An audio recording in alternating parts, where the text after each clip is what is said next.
সহিহ বুখারীর বর্ণনা আসছে 1443 1413 এই বর্ণনাগুলোতে আসছে।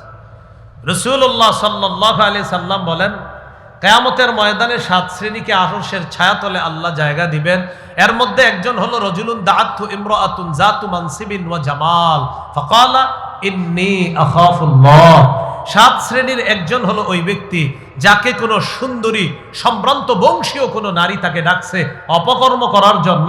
সে ওই নারীর সামনে গিয়ে বলে দিয়েছে, আমি আল্লাহকে ভয় করি, মানে নফসকে নিয়ন্ত্রণ করেছে, না আমার রবকে আমি ভয় করি। এই চিন্তায় গুনাহটা বর্জন করেছে। নবী বলেন আল্লাহ তাকে কিয়ামতের মাঠে আরশের ছায়াতলে জায়গা দেবে। তাহলে 7 নাম্বার, নফস গুনাহ করতে চাইবে না, না না না গুনাহ করা যাবে না, নফস আল্লাহকে ভয় করো। এই গেল 11 নাম্বার। 12 নাম্বার, পাপের ক্ষতি জেনে, বলেন পাপের ক্ষতি জেনে, পাপের পরিণতি জেনে পাপ ছেড়ে দেওয়া। সূরা হাশরের শেষের আয়াতগুলো অনেকে পারেন, এর ঠিক আগে আছে দেখবেন সূরা হাশরের 19 নম্বর আয়াত থেকে আল্লাহ পাক রব্বুল আলামিন বলেন, ইয়া আইয়ুহাল্লাযীনা আমানুত্তাকুল্লাহ ওয়াল তানজুর নাফসুম মা কদ্দামাত লিগাদ। হে ঈমানদারগণ, তোমরা আল্লাহকে ভয় করো। ওয়াল তানজুর নাফসুন, প্রত্যেকটা নফসর চিন্তা যেন হয়, প্রত্যেকটা নফস যেন এই চিন্তা করে, মা কদ্দামাত লিগাদ, আগামীকালকের জন্য সে কি প্রেরণ করেছে।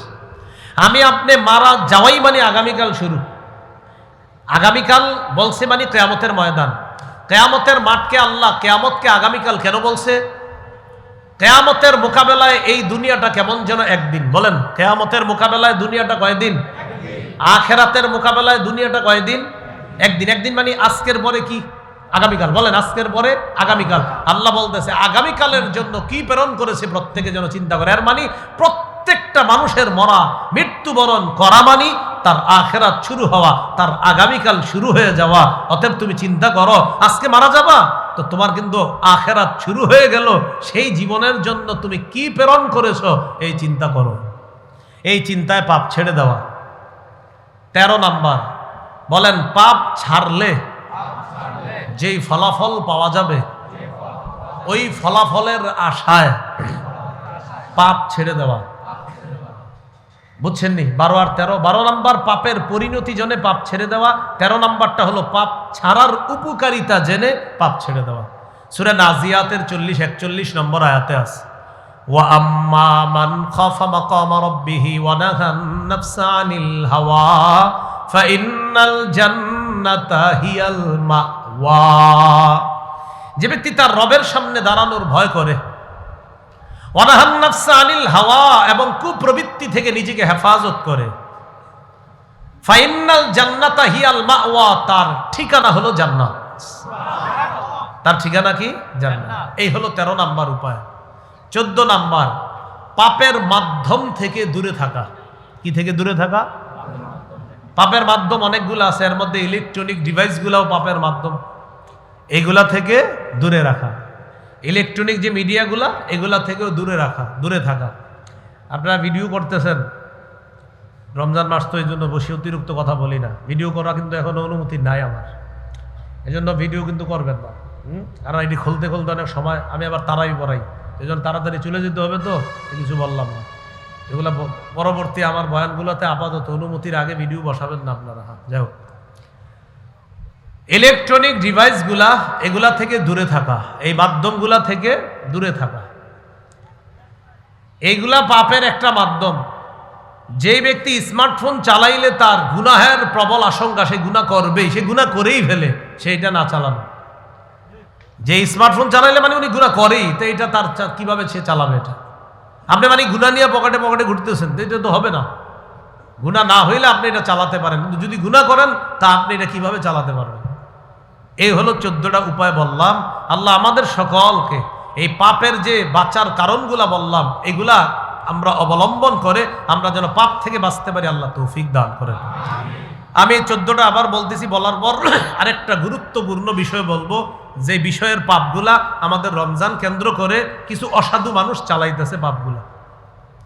পাপ থেকে বাঁচার উপায়: 1 নাম্বার হিম্মত করা, 2 নাম্বার এই নিয়ত করা পাপের সুযোগ আসলেও পাপ করব না, 3 নাম্বার ছোট ছোট পাপ থেকে বাঁচা, 4 নাম্বার আল্লাহর কাছে দোয়া করা, 5 নাম্বার নির্জনে কান্নাকাটি করা, 6 নাম্বার মুজাহাদা করা, 7 নাম্বার এই ফিকির করা আল্লাহ আমারে দেখতেছে, 8 নাম্বার আল্লাহকে লজ্জা পেয়ে পাপ ছেড়ে দেওয়া, 9 নাম্বার রবের সামনে পাপ নিয়ে কিয়ামতের মাঠে কিভাবে দাঁড়াবো এই চিন্তায় পাপ ছাড়া, 10 নাম্বার রব আমার সাথে আছে এই চিন্তা করে পাপ ছেড়ে দেওয়া, 11 নাম্বার নফসকে এই কথা বলা, নফস আল্লাহকে ভয় করো এই চিন্তায় পাপ ছেড়ে দেওয়া যেন আরশের ছায়াতলে জায়গা পাওয়া যায়, 12 নাম্বার পাপ করার পরিণতি জেনে পাপ ছেড়ে দেওয়া, 13 নাম্বার পাপ ছাড়ার উপকারিতা জেনে পাপ ছেড়ে দেওয়া। এটা আবার একটু সুন্দরভাবে বলছি আমি। 12 নাম্বার পাপ করার পরিণতি জেনে পাপ ছেড়ে দেওয়া, 13 নাম্বার উপকারিতা জেনে পাপ ছেড়ে দেওয়া, 14 নাম্বার পাপের মাধ্যমগুলা বর্জন করা। আল্লাহ আমাদের সকলকে পাপ থেকে পরিপূর্ণভাবে বেঁচে থাকার তৌফিক দান করেন। রমজান কেন্দ্র করে কিছু মানুষ পাপ করতেছে। কি কেন্দ্র করে? রমজান, মানে রমজান এটারে কেন্দ্র করে পাপ। এই পাপের মধ্যে একটা হলো মুসলমানদের জন্য নিয়ন্ত্রণের বাহিরে দ্রব্য মূল্যের দাম বাড়িয়ে দেওয়া। নিয়ন্ত্রণের বাহিরে একদম। দ্রব্য মূল্যের দাম বাড়ে কেন? খুব ভালো করে মন দিয়ে শোনে, এই খুব গুরুত্বপূর্ণ কথা।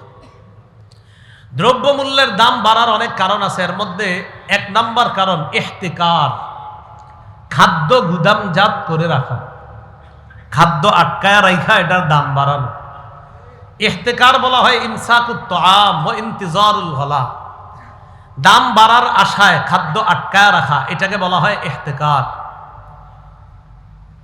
মুসলিমের বর্ণনা 1605 নম্বর হাদিস, রাসূলুল্লাহ সাল্লাল্লাহু আলাইহি সাল্লাম বলেন, লা ইয়াহতাকিরু ইল্লা খাতিউন, পাপী ছাড়া কেউ খাদ্য গুদামজাত করে রাখে না, খাদ্য মজুদদারি করে রাখে না। কে ছাড়া? পাপী। অতএব খাদ্য মজুদদারি করে রাখা, মজুদ করে রাখা, এই মজুদদারি করা, এগুলা হলো পাপ।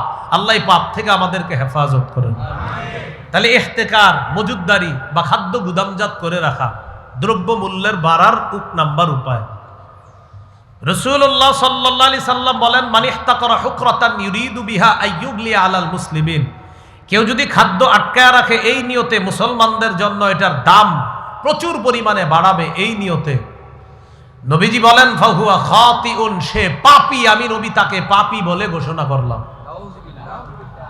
ইবনে মাজার 2155 নম্বর হাদিস, ওমর ইবনুল খাত্তাব রাদিয়াল্লাহু তাআলা আনহুর বর্ণনা, তিনি বলেন রাসূলুল্লাহ সাল্লাল্লাহু আলাইহি সাল্লাম বলেন, মান ইহতাকারা আলাল মুসলিমিনা তাআমাহুম, যারা মুসলমানদের খাদ্য আটকায়া রাখে এটার দাম বাড়ানোর জন্য, দরবাহুল্লাহু বিল জুজামি ওয়াল ইফলাস, আল্লাহ তারে কুষ্ঠরোগ দিবে অথবা দারিদ্রতার কষাঘাতের মধ্যে তাকে ফালাবে।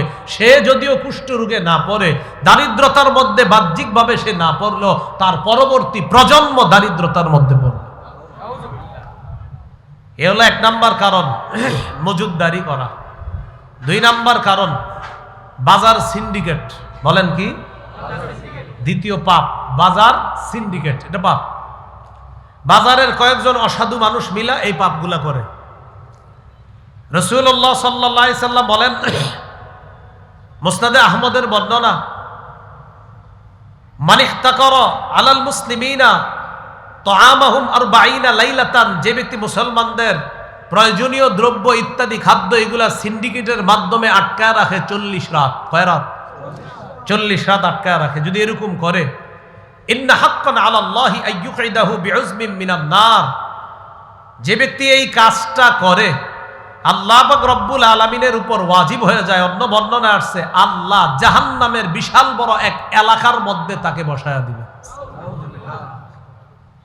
জাহান্নামের একটা এলাকায় তাকে বসায়া দিবে। এই পাপ থেকে আমরা, বাজার সিন্ডিকেট, অনেক ব্যবসায়ী আছেন এখানে, এই পাপে জড়াবো না আমরা, বলেন ইনশাআল্লাহ। 3 নাম্বার, প্রাকৃতিক দুর্যোগের ফায়দা উঠায়। প্রাকৃতিক দুর্যোগ আল্লাহ দেয় মানুষ যেন পাপ থেকে ফিরে আসে। কিছু মানুষ প্রাকৃতিক দুর্যোগটারে নেয় পাপ করার হাতিয়ার হিসেবে। মানুষের টিন নষ্ট হবে, ঘরের কাঠ নষ্ট হবে, মানুষের খাট নষ্ট হবে, ঘরবাড়ি নষ্ট হবে, তখন টিন মজুত করে রাখে, পেরেক মজুত করে রাখে, এগুলার দাম বাড়াবে, ইট রড সিমেন্ট ইত্যাদির দাম বাড়াবে, এই নিয়তে প্রাকৃতিক দুর্যোগের সময় আর বিক্রি করে না, আটকা রাখে। কিছুদিন পরে ধর্ম মানুষরে এরা বিপদে পড়বে। রব দিলেন বিপদ কেন? মানুষ পাপ থেকে ফিরে আসে। একজন অসাধু মানুষ তারা আরো বড় পাপের নিয়ত করে। সূরা আলিফ লাম মিম আস-সাজদার 21 নম্বর আয়াতে আল্লাহ বলেন, ওয়ালা নুযীকান্নাহুম মিনাল আযাবিল আদনা দুনাল আযাবিল আকবার লাআল্লাহুম ইয়ারজিউন। আমি বড় আযাব ভোগ করানোর আগে, বড় আযাব কোনটা? আখিরাতের আযাব।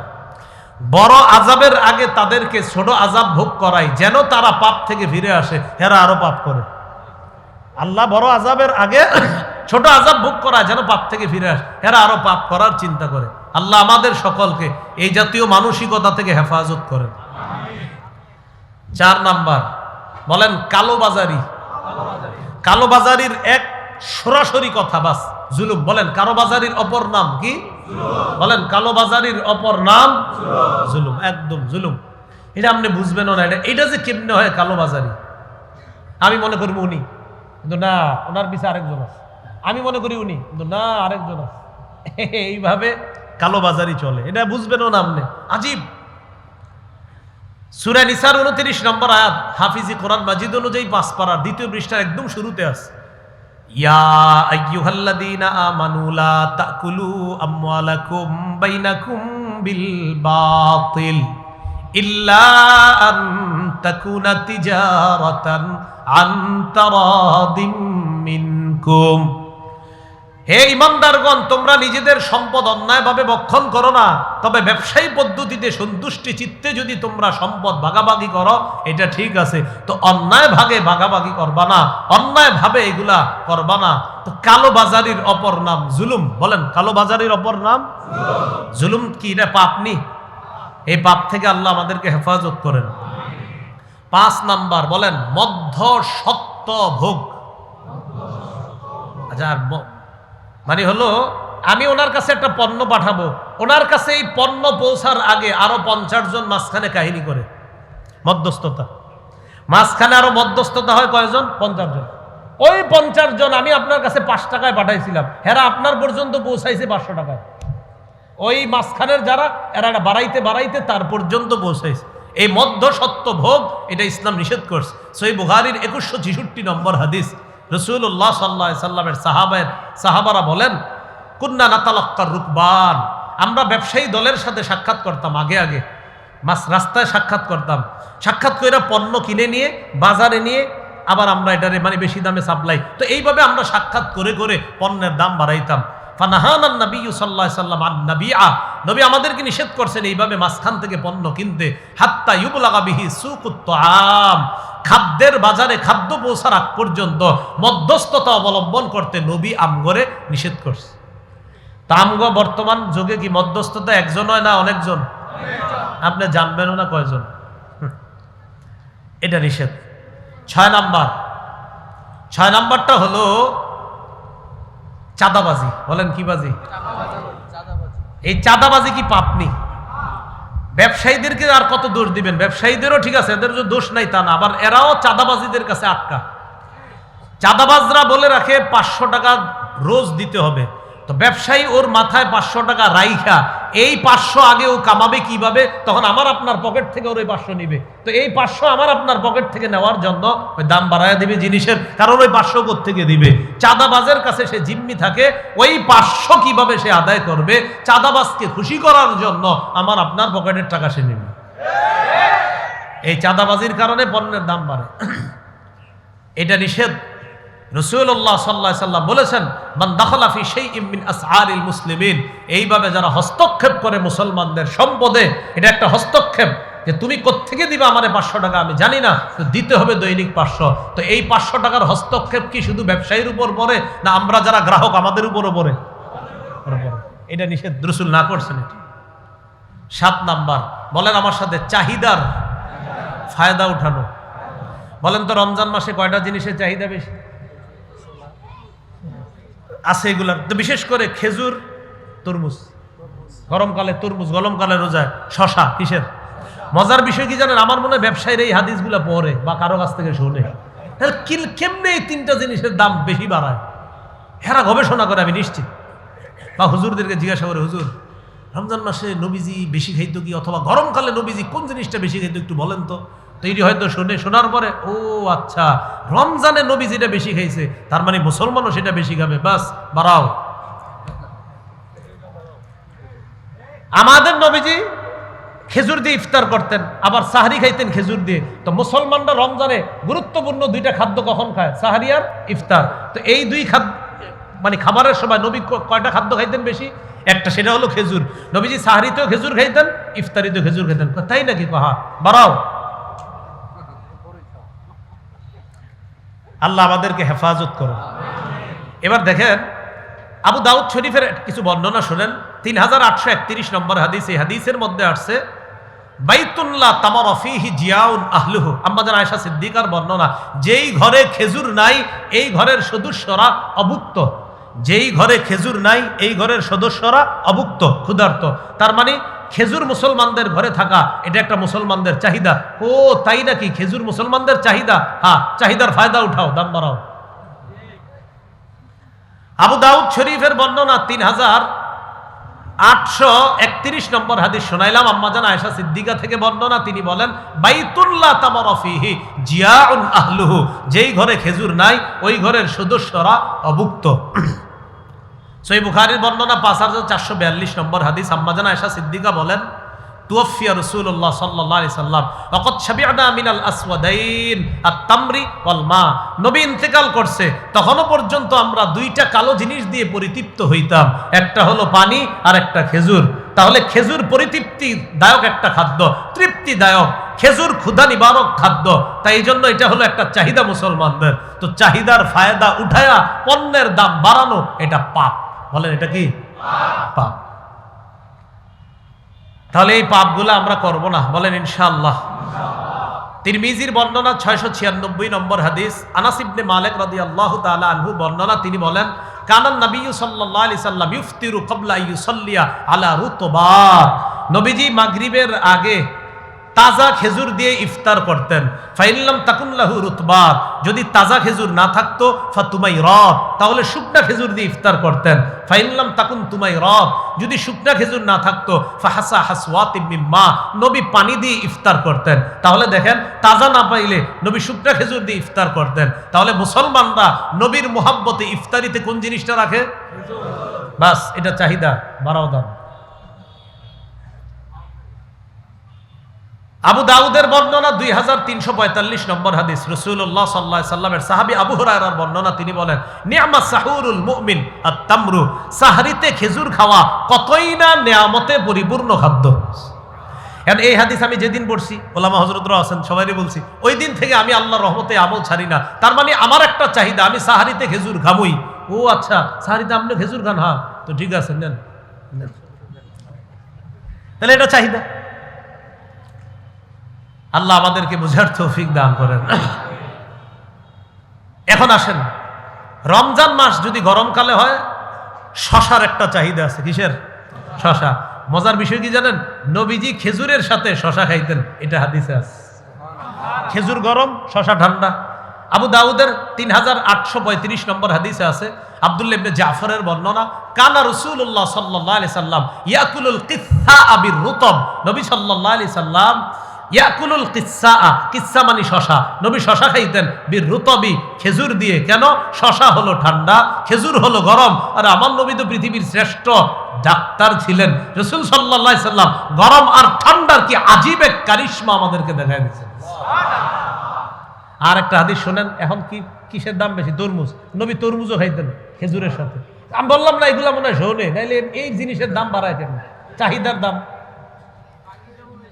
আবু দাউদের বর্ণনা 3836 নম্বর হাদিস। আম্মাজান আয়েশা সিদ্দিকার বর্ণনা, তিনি বলেন আন্নান নবিয়্য সাল্লাল্লাহু আলাইহি সাল্লাম কানা ইয়াকুলুল বিত্তিখ বির রুতব। নবীজি সাল্লাল্লাহু আলাইহি সাল্লাম বিত্তিখ খাইতেন। বিত্তিখ মানে তরমুজ, তরমুজ খাইতেন বির রুতবি, খেজুর দিয়ে। এরপর নবীজি কি বলেন দেখেন, নাকসিরু হাররা হাযা বিবারদি হাযা। শোনো, নাকসিরু হাররা হাযা, খেজুরের গরমটাকে আমরা কাটি বিবারদি হাযা, তরমুজের ঠান্ডা দিয়ে। সুবহানাল্লাহ। নবীজি সাল্লাল্লাহু আলাইহি সাল্লাম খেজুর খাইতেন তরমুজ দিয়ে, খেজুর খাইতেন শশা দিয়ে। বাড়াও শশার দাম, বাড়াও তরমুজের দাম, বাড়াও খেজুর, চাহিদার ফায়দা উঠান। এরপরে মুসলমানরা কি করবে? অনেকে পুরাতন খেজুর রেখে দিছে, এগুলা খায়। পুরাতন খেজুর খাওয়ার ক্ষেত্রে সতর্কতা অবলম্বন করা, পোকা বেছে বেছে খাবেন। বলেন আমার সাথে, পোকা বেছে খেজুর খাওয়া নবীর সুন্নত। হ্যাঁ, পোকা বাঁচতে হবে, এটা নবীজির সুন্নত। অন্ধকারে বিবি খেজুর দিলে খাবেন না। বলবে লাইট জ্বালাও, বলবে কেন? নবীজি খেজুরে পোকা বাঁচতেন, এরপরে খাইতেন। আমার নবীর সুন্নত পালন করব, লাইট জ্বালাও, পোকা দেখবো। আরে পোকা তো নাই, না থাক, নবী দেখছে, আমিও দেখবো। আবু দাউদের 3832 নম্বর হাদিস, আনাস ইবনে মালিকের বর্ণনা, উতিয়ান নবী সাল্লাল্লাহু আলাইহি সাল্লাম বিতামারিন আতিক, নবীজির কাছে কিছু পুরাতন খেজুর আনা হলো। ফাজআলা ইফাত্তিশুহু, নবীজি ওই পুরাতন খেজুরগুলা ইফাত্তিশুহু, খুঁজে খুঁজে পোকা তালাশ করতেছিলেন। ইউখরিজু সুসা বিনহু, নবী নিজে সেখান থেকে পোকা বের করতেছিলেন। তাহলে পুরাতন খেজুর খাইলো, পোকা তালাশ করে খাওয়া। যাই হোক, খেজুরের অনেক চলতেছে। তো খেজুরের চাহিদা, তরমুজের চাহিদা, চাহিদার কারণে পণ্যের দাম বাড়ায়া দেওয়া, এটা কি, এটা পাপ কিনা বলেন? এটা জুলুম, বলেন এটা জুলুম।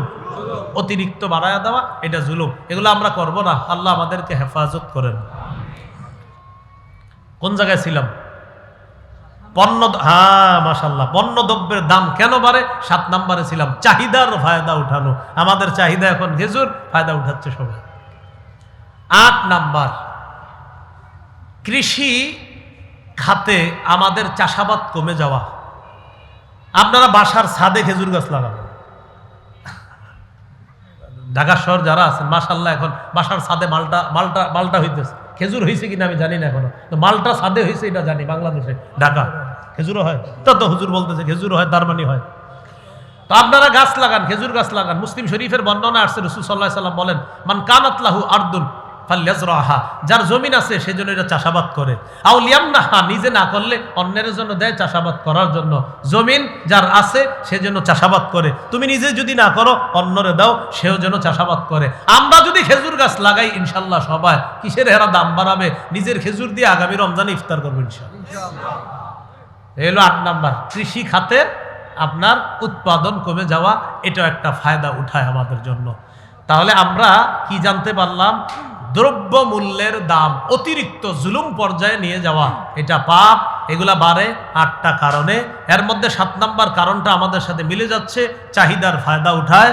চাহিদা দেখা তখন ওই সুযোগে জিনিস দাম বাড়ায়া দেওয়া। আল্লাহ আমাদের সকলকে যে কোনো ধরনের পাপ থেকে যেন আমরা বেঁচে থাকতে পারি, আল্লাহ তৌফিক দান করেন। কটা কথা বলছি আজকে আলোচনায়? হ্যাঁ, প্রথমে গুনাহ সম্পর্কে 10টা, পাপ ছেড়ে দেওয়া সম্পর্কে 14টা। 10 আর 14 কত হয়? 24টা। পণ্যদ্রব্য বেড়ে যাওয়ার কারণ কয়টা? 8টা। 24 আর 8 32। এরপর ফায়দা উঠাইতে গিয়া খেজুর সম্পর্কে বললাম 7টা। 32 আর 7 কত? হ্যাঁ, 39। এই 39টা কথা আজকে আমরা জানলাম। আল্লাহ আমাদের সকলকে রমজান মাসের বাকি যে রোজাগুলা, মূল কথা, বাকি রোজাগুলা মনে আসেনি, প্রথম 3টা খুব বেশি মনে রাখা। আজকে বাসায় গিয়ে বলবেন, শোনো, নতুন গুনাহ করা যাবে না, বর্তমান গুনাহগুলা ছেড়ে দেওয়া। আগে টেলিভিশন যা চালাইছো, আজকে থেকে টেলিভিশন বন্ধ। পারবেননি ঘরে গিয়ে বলতে ইনশাআল্লাহ। নতুন করে পাপ না করা, নগদ পাপ ছেড়ে দেওয়া। 3 নাম্বার, কবিরা গুনাহ থেকে বাঁচা, সগীরা গুনাহ যেন মাফ হয়, আর সগীরা গুনাহগুলোও ছেড়ে দেওয়া। আল্লাহ আমাদের সকলকে যে কথাগুলা শুনলাম বললাম আমল করার তৌফিক দান করে।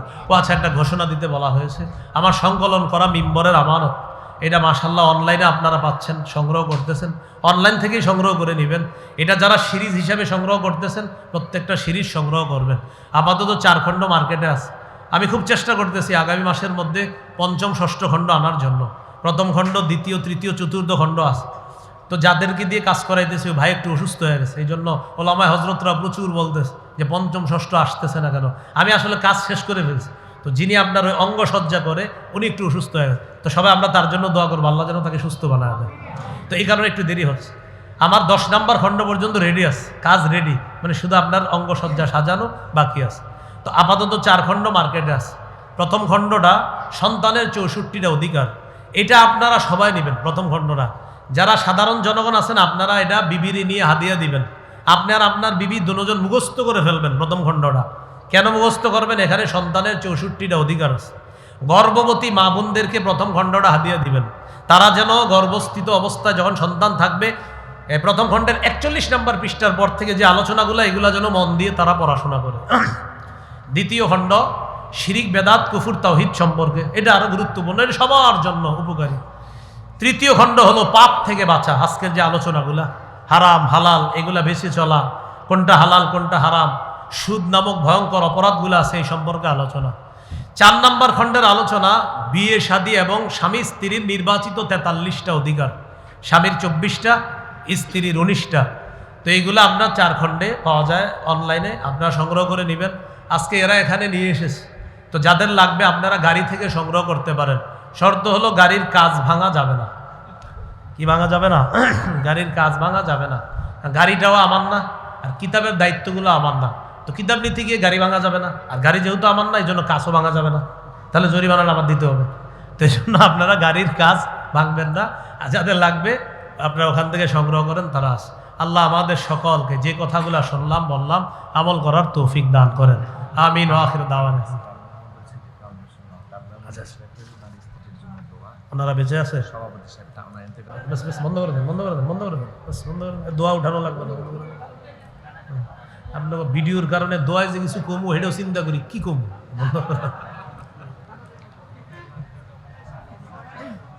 আলহামদুলিল্লাহ রাব্বিল আলামিন ওয়াল আকিবাতু লিল মুত্তাকিন ওয়াস সালাতু ওয়াস সালামু আলা সাইয়্যিদিল আমবিয়া ওয়াল মুরসালিন ওয়া আলা আলিহি ওয়া সাহবিহি। রব্বানা যালামনা আনফুসানা ওয়া ইল্লাম তাগফির লানা ওয়া তারহামনা লানাকুনান্না মিনাল খাসিরিন। রব্বিরহামহুমা কামা রাব্বায়ানি সগীরা, রব্বিরহামহুমা কামা রাব্বায়ানি সগীরা। মাবুদ মেহেরবান মাওলা, আল্লাহ মেহেরবানি করে জীবনের সমস্ত গুনাহ খাতাগুলো মাফ করে দেন। আল্লাহ মেহেরবানি করে 2 দিন ব্যাপী আয়োজনকে আপনি কবুল করে নেন। আল্লাহ স্বেচ্ছাসেবী সংগঠন মরহুম হাজিল আলমিয়া মন্ডল স্মৃতি ফাউন্ডেশনের আয়োজনকে আপনি কবুল করে নেন। আল্লাহ মরহুম হাজিল আলমিয়া এবং তার স্ত্রী উভয়ের কবর জান্নাতের বাগান বানায়া দেন। আল্লাহ তাদের আত্মীয় স্বজনের যারা কবরে আছে তাদের কবরগুলা জান্নাতের বাগান বানায়া দেন। আল্লাহ রমজান মাস, আল্লাহ আমরা তো অনেক গুনাহ করি, অনেক পাপ করে ফেলি আল্লাহ, এরপরে আবার আপনার কাছে ফিরে আসি। আল্লাহ মেহেরবানি করে জীবনের সমস্ত গুনাহ খাতাগুলা মাফ করে দেন। আল্লাহ আপনি ছাড়া আমরা কোথায় যাব? আল্লাহ আপনি ছাড়া কোথায় যাওয়ার জায়গা নাই আমাদের। আল্লাহ মেহেরবানি করে জীবনের সমস্ত গুনাহ খাতাগুলা মাফ করে দেন।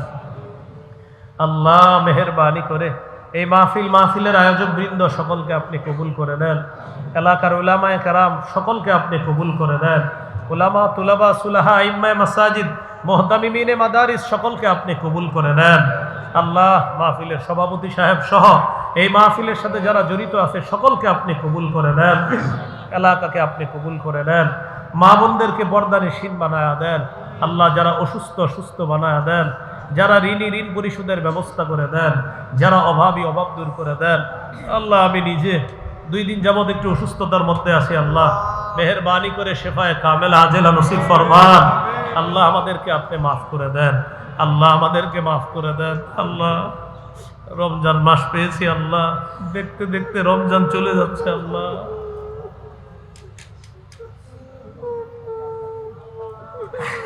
আল্লাহ মেহেরবানি করে আমাদের সিয়াম সাধনা সাহরি ইফতারিকে কবুল করে নেন। সকল ধরনের বিপদ আপদ থেকে আমাদেরকে, আমাদের দেশের মানুষকে আপনি হেফাজত করেন। আমাদের দেশের উপর রহমত বরকত নাজিল করেন। আল্লাহ আমাদের দেশের উপর রহমত বরকত নাজিল করেন। সমস্ত প্রকার আযাব গজব থেকে আমাদের দেশের মানুষকে আপনি হেফাজত করেন। এলাকার মাদারিস মাসাজিদগুলো আপনি কবুল করে নেন। আল্লাহ এখন ঢাকার উদ্দেশ্যে রওনা করব, আবার সহি সালেমে নিরাপদে আপন গন্তব্যে আপনি পৌঁছায় দিয়েন। আল্লাহ আমরা যারা যার যার গন্তব্যে রওনা করব সকলকে নিরাপদে আপন গন্তব্যে পৌঁছায় দিয়েন। আল্লাহ আপনার কাছে আমার বিশেষ একটা আবদার, আজকে এই রমজান মাসে যে মানুষগুলার সামনে বসলাম, আল্লাহ যারা আমার সামনে বসছে, আল্লাহ সবার সাথে আবার জান্নাতে দেখা করায়া দিয়েন। আল্লাহ এই আরজিটা আপনি কবুল করে নেন। আল্লাহ এই আরজিটা আপনি কবুল করে নেন। সবার সাথে আবার জান্নাতে দেখা করায়া দিয়েন। ربنا تقبل منا إنك أنت السميع العليم وتب علينا إنك أنت التواب الرحيم সাল্লাল্লাহু তাআলা আলা খাইরি খালকিহি মুহাম্মদ ওয়া আলা আলিহি ওয়া আসহাবিহি আজমাইন সুবহানা রাব্বিকা রাব্বিল ইজ্জাতি আম্মা ইয়াসিফুন সালামুন আলাল মুরসালিন আলহামদুলিল্লাহি রাব্বিল আলামিন আসসালামু আলাইকুম